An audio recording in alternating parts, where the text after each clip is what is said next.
তৃণমূলের যুব ভাই যাদের কোনো চালচুলা নাই, যে সকল তৃণমূল ভাই কানে দুল লাল চুল যুব তৃণমূল, যাদের নেতারা জেলে কুন্তল, আমার কথা হচ্ছে তোমরা কোণে খাঁজে দাঁড়িয়ে সর্বরিধির কথা শুনছো, আজও শুনছো, 21-এর আগেও শুনেছ, 19-এও শুনেছ, 14তেও শুনেছ।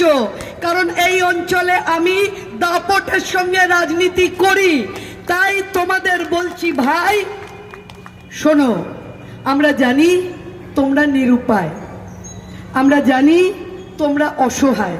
তোমরা কি করবে? বাড়িতে বৃদ্ধ বাবা মা, ছোট ভাই বোন, স্ত্রী, সন্তান, উপায় কি আছে ভাই? উপায় তো নাই।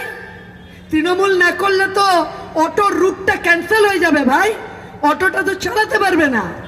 তৃণমূলের পতাকাটা না লাগালে টোটোটাকে চলতে দেবে না। তৃণমূলের পতাকাটা না কাঁধে রাখলে এই অঞ্চলের দোকানগুলো ভেঙে দেবে, আমরা জানি। তাই এই অসহায় ভাইগুলো যারা মানে নিরুপায় হয়ে পতাকা কাঁধে মাথা নিচু করে হাঁটছো তৃণমূলের মিছিলে, তাদের একটা সাজেশন, আমিও তোমাদের দিদি হই ভাই, একদম দিদি হই।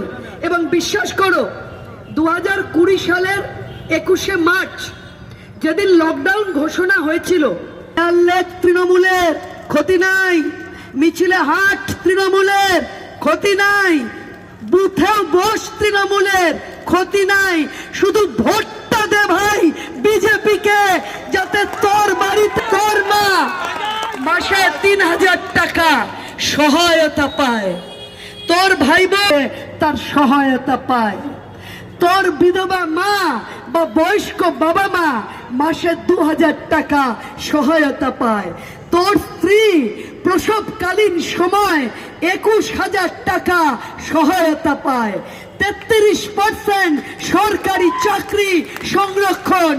এছাড়া যারা এই মুকুন্দপুর, বুদেরহাট, ডি ব্লক, ভগৎ সিং, যারা এখানে যুবক ছেলেগুলো ব্যবসাপাতি করতে চাস, হয়তো বউয়ের গয়না টয়না বন্ধক দিয়ে কোনো কাজ করতে চাস ওরে ভাই, কিন্তু উপায় নাই, মালিককে আগে খুশি করতে হবে, মালিক খুশি তবে পেটের ভাত। তাদের বলছি কোনো চিন্তা নাই, বিজেপির সরকার আসা মানে একদম কথা দিলাম, যুবক ভাই বোনেরা 10 লক্ষ টাকা লোন পাবে, 10 লক্ষ টাকা লোন, যার